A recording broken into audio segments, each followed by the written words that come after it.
12,576 और 4,052 का अंक गणित के मूलभूत प्रमेय से मौसा ज्ञात करना है और फिर मौसा की सहायता से लौसा ज्ञात करना है।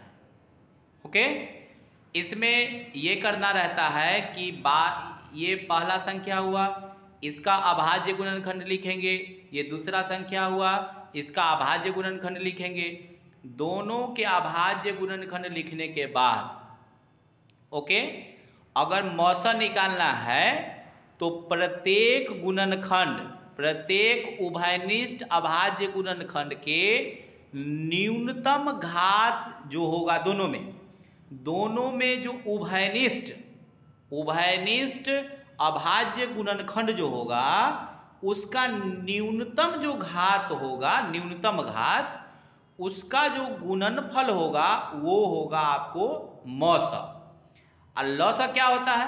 तो लौसा होता है कि दोनों प्रत्येक अभाज्य गुणनखंड के अधिकतम घात का गुणनफल, अधिकतम घात का गुणनफल जो होता है वो लौसा होता है। ठीक है, अब देखिए इसमें इसको कैसे करेंगे। तो लिखेंगे 12,576 का अभाज्य गुणनखंड, अभाज्य गुणनखंड। ओके, क्या होगा? तो देखिए अभाज्य गुणनखंड कर लेते हैं यहाँ पर 12,576, इसका कितना से लगेगा? 2 से। 2 छक 12, 2 दूना 4, 2 अठे 16, 2 तिहाई 6, 2 अठे 16 और फिर 2 अठे 16 लगेगा। ओके, फिर देखिए 2 से 2 तिहाई 6, 2 इकाई 2, 2 चौका 8, 2 चौका 8, फिर 2 से लगाएंगे 2 इकाई 2 और 2 पचे 10, 2 सते 14 और 2 दूना 4, फिर लगेगा 2 से 2 सते 14, 2 अठे 16, 2 छक 12, फिर 2 से लगाएंगे 2 तिहाई 6, 2 नमा 18 और 2 तिहाई 6, अब लगेगा 3 से। 3 से 3 इकाई 3, 3 तिहाई 9, 3 इकाई 3, अब 131 आ गया। यह अभाज्य संख्या है, इसमें किसी भी संख्या से अब ये भाग नहीं लगेगा, तो यहाँ पर छोड़ देते हैं। 2 कितना बार आया? देखिए 1 2 3 4 5, 2 आया 5 बार, तो 2 के पावर कितना हुआ? 5। और 3 कितना बार आया है? तो 3 के पावर कुछ नहीं तो 1। और यहाँ 131 कितना बार आया है? तो 131 आया है 1 बार, इसका पावर भी 1। ठीक है, अब लिखेंगे 4052, 4052 यानी 4052 का अभाज्य गुणनखंड, अभाज्य गुणनखंड। ठीक है, अब इसका करेंगे गुणनखंड 4052। देखिए 2 से लगाइए, 2 से 2 दूना 4, 0, 2 दूना 4 और 2 छक 12, फिर 2 से लगेगा 2 इकाई 2, 0, 2 इकाई 2, 2 तिहाई 6। अब ये 1013 जो आया ये अभाज्य संख्या है, इसमें किसी भी नंबर से ये भाग नहीं लगेगा। तो 2 कितना आया है? 1 2, 2 2 बार आया, तो 2 के पावर 2, ये आया 1013, इसका पावर 1। ठीक है, अब हमको ये दोनों का मौसा लिखना है। मौसा, महत्तम समापवर्तक, महत्तम समापवर्तक। ओके, तो क्या बताएं? महत्तम समापवर्तक जो होता है प्रत्येक उभयनिष्ठ, देख लीजिए, प्रत्येक उभयनिष्ठ मतलब कॉमन, दोनों में जो उपस्थित है, प्रत्येक उभयनिष्ठ अभाज्य गुणनखंड के, प्रत्येक उभयनिष्ठ अभाज्य गुणनखंड,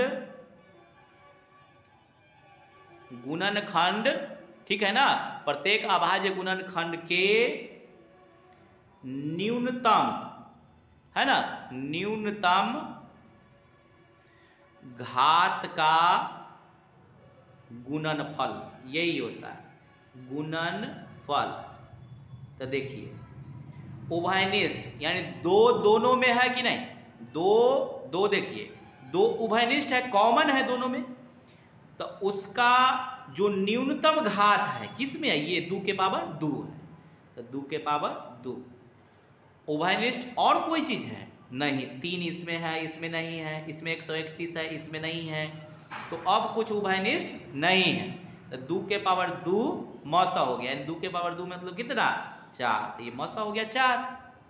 अब निकालना है हमको लघुत्तम समापवर्त्य यानी लस, लघुत्तम समापवर्त्य।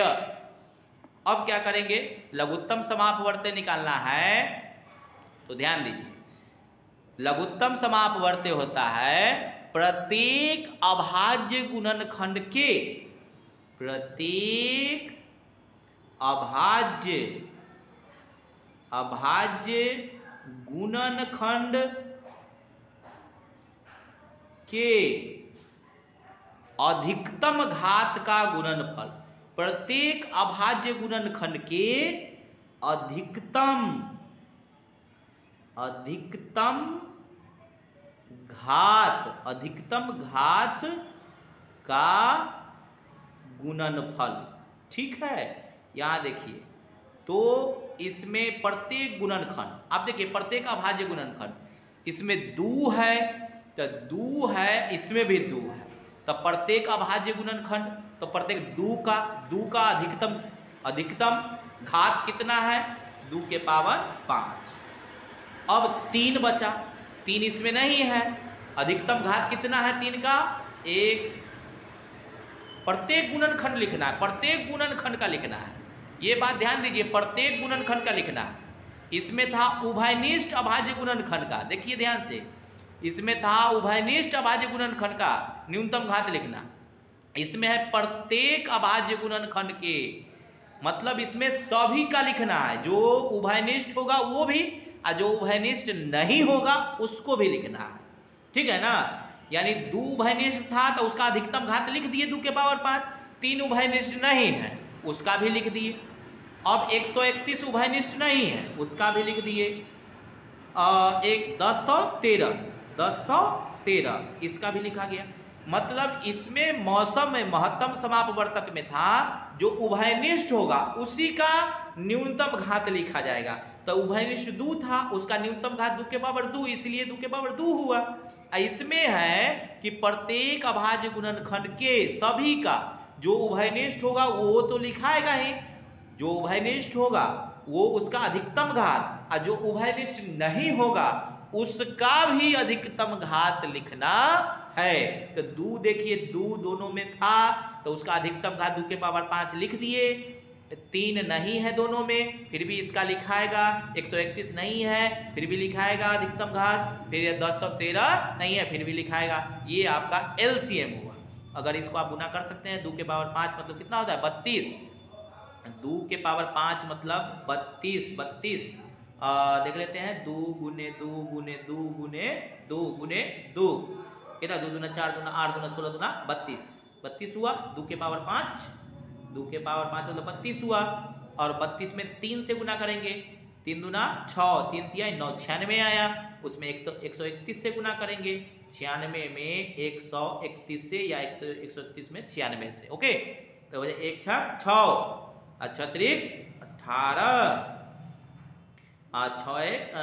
6 और 1 हासिल 7, ठीक है, 1 9 9, 9 तिया 27 का 7, 9 तिया 27 का 7 हासिल 2 और 9 2 11, यह 6 8 से 14 के 4 कैरी 1, 7 4 14 1 15, 1 1 2 1 12,546, और फिर इसमें करना है 1013 से, ठीक है, ये 12,000 इसमें करना है 1013 से, ठीक ना, इसमें करना है 1013 से गुना करना है, तो कितना होगा जरा देख लेते हैं, 6 18 और 4 तिया 12 1 13, ठीक है, 6 18 4 तिया 12 13,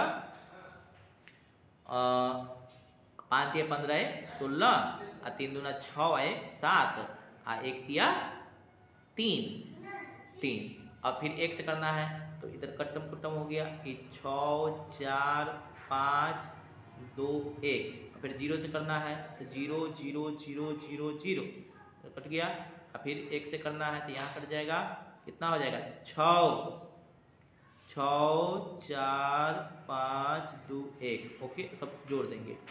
8 हो गया, 6 3 9 हो गया, 6 4 10 हो गया, 7 5 12, 6 18, 1 19 का 9 हो गया, कैरी 1 हो गया, 5 2 4 1 हासिल वाला 5 5 2 7 7 3 10 का 0 हासिल 1 हो गया, 1 1 2 और 2 और 5 2 7 हो गया, और ये 2 1 कितना आया 12 7 0 9 0 9 8। ये आपका आया क्या चीज LCM। ओके, HCF आया इतना और LCM आया इतना। ओके, चलिए अब इसका देखिए, अभाज्य गुणनखंड की प्रक्रिया से 96 और 404 का मौसा निकालना है, फिर इनका लसा भी निकालना है। तो देखिए ध्यान से, फिर वही विधि हल करेंगे। क्या होगा 96 का अभाज्य गुणनखंड। ओके, और फिर लिखेंगे कितना 404 का अभाज्य गुणनखंड।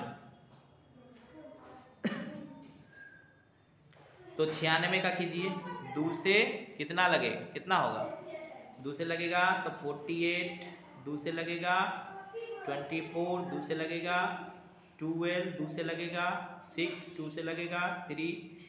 ओके, 1 2 3 4 5, 2 के पावर 5 और 3 के पावर कुछ नहीं तो 1। अब 404 का गुणनखंड, 2 से 2 0 2 और फिर 2 से 1 0 1, एक अभाज्य संख्या आ गया। अब इसमें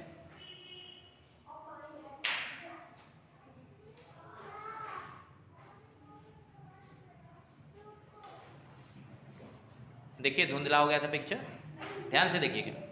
2 से लगाएंगे, 2 से यहाँ पर देखिए, 2 से 2 दूना 4 और 2 0 2, ठीक है, यानी 2 2 जा 4 0 और 2 2 जा 4, फिर 2 से लगा तो 1 0 1। ओके, फिर अब ये देखिए 101 जो है वो अभाज्य संख्या आ गया, अब भाग नहीं लगेगा तो कितना आया 2 के पावर आया 2 और गुने 101 का पावर कुछ नहीं तो 1। ओके, अब लिखना है हमको मौसा, दोनों का मौसा, महत्तम समापवर्तक। तो मौसा में क्या बताए हैं, यहां देखिए मौसा में क्या लिखे हैं, मौसा में होता है प्रत्येक उभयनिष्ठ अभाज्य गुणनखंड के न्यूनतम घात का गुणनफल।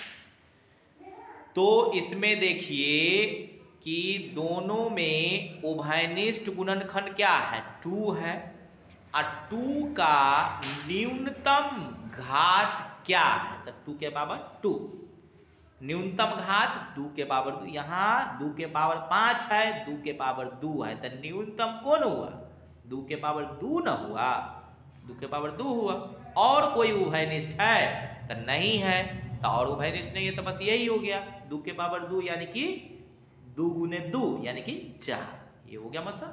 और लस लघुत्तम समापवर्त्य, लघुत्तम समापवर्त्य है तो इसमें होगा कि इसमें प्रत्येक अभाज्य गुणनखंड के, प्रत्येक अभाज्य, उसमें था कि जो उभयनिष्ठ होगा वही लिखना है, इसमें है प्रत्येक अभाज्य गुणनखंड के अधिकतम घात का गुणनफल, है ना। तो इसमें देखिए प्रत्येक अभाज्य गुणनखंड के, तो प्रत्येक अभाज्य गुणनखंड 2 का भी लिखना है, 3 का भी लिखना है, 101 का भी लिखना है, सब का लिखना है, और अधिकतम। तो 2 पहले कॉमन वाला है उसका अधिकतम लिख लीजिए, तो 2 के पावर 5 है, 2 के पावर 2 है, तो बड़ा वाला लिखाएगा तो 2 के पावर 5। अब जो प्रत्येक अभाज्य गुणनखंड का लिखना है, जो कॉमन होगा जो उभयनिष्ठ होगा वो भी लिखाएगा, जो उभयनिष्ठ नहीं है वो भी लिखाएगा। 3 के पावर 1 और 101 का पावर 1, ठीक है। 2 के पावर, अब इसको सॉल्व कर देंगे, 2 के पावर 5, 2 के पावर 5 मतलब 32 गुने 3 गुने 101, 32 में 3 से गुना होगा तो 32 या 96, और 101 गुना में करेंगे। अब 96 में 101 से गुना करेंगे तो 96 आएगा आंसर। ओके, समझे, ठीक है, थैंक यू। इसी तरह से आप इसको भी बना सकते हैं, देखिए इसको ध्यान से, यदि लॉस, यदि लॉस किसका 306 और 657 का लॉस दिया है और दोनों का मौसा निकालना है, तो लॉस मौसा में एक फार्मूला होता है, क्या होता है कि मौसा बराबर होता है पहला संख्या जिसका लसा मसा निकालना है, पहला संख्या गुने दूसरा संख्या, अब बटा में होता है लसा। ओके, अगर मौसा निकालना रहता अगर लसा निकालना रहता तो लसा बराबर क्या होता, पहला संख्या गुने दूसरा संख्या बटा में मौसा। ठीक है, तो यहां पर पहला संख्या कितना है 306, दूसरा संख्या कितना है 657 और लसा कितना है, तो ये 22, 33, 8। ठीक है, इसको आप काट दीजिएगा, जो आएगा सो आंसर होगा। देख लीजिए काट कर बता देते हैं आपको। 22,338 है, तब भाग दीजिए इसमें 22,338 में 306 से कितना बार में कटेगा। ठीक है, तो देखते हैं काट करके कितना बार में कटता है, तो 6 बार में लगा देते हैं, 6 7 बार में लग सकता है। 7 बार में 7 6 42, 7 21, 7 बार में लग जाएगा। 7 6 42 का 2 कैरी 4 और कैरी 4 हो गया, 7 या 21। ठीक है, 1 बचेगा, 13 में से 4 गया तो 9 बचेगा, 1 कट गया, इधर कट गया, ऊपर से उतरा 8। अब 3 बार में पूरा लग जाएगा, 3 बार में हो जाएगा 918, कट गया, ये हो गया 73 बार में, 73 बार में ये कट गया। अब 657 में 73 से भाग कर देते हैं। ठीक है, 657 में 73 से डिवाइड करेंगे, कितना बार में लगेगा, देखते हैं 7 8 56, 7 9 63, 9 बार में, 9 3 27 और 9 7 63 और 2 65, पूरा कट गया। ओके, 9 बार में ये खत्म, 9 आ गया, यानी दोनों का मौसा कितना आ गया 9। ये फॉर्मूला होता है, मौसा बराबर पहला संख्या गुने दूसरा संख्या बटा में लसा। याद रखिए, उसी तरह लसा बराबर क्या होगा, पहला संख्या गुने दूसरा संख्या बटा में मौसा, जो दिया हुआ रहेगा उसी से आप निकाल सकते हैं। Thank you very much. अगर आप इस चैनल पर नए होंगे तो प्लीज़ सब्सक्राइब कर लीजिएगा, और आगे इसी तरह का आपको वीडियो उपलब्ध रहेगा जिससे आप कुछ ना कुछ सीखेंगे। Thank you very much.